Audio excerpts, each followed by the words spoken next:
Hello, I am Dr. Amrita Choudhury, Consultant Gynecologist and Obstetrician associated with Techno India Derma Hospital.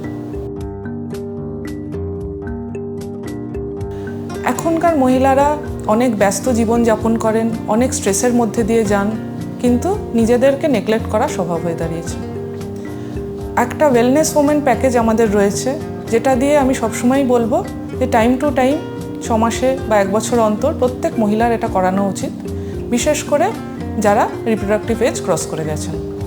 30-এর পরে অবশ্যই করানো উচিত। কম বয়সের মহিলাদেরও কিছু কিছু পরীক্ষা রয়েছে, সেগুলো ডাক্তারদের সাথে আপনারা যোগাযোগ করবেন।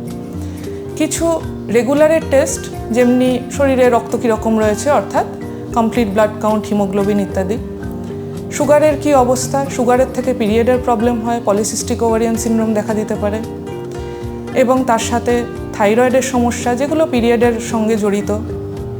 আপনার জীবনযাপন যেরকম, কোলেস্ট্রল, লিপিডের কী অবস্থা দেখে নেওয়া উচিত, সেই অনুযায়ী আপনাকে আমি পরামর্শ দেব যে ওষুধ খেতে হবে কি লাইফস্টাইল চেঞ্জেই ঠিক হয়ে যাবে।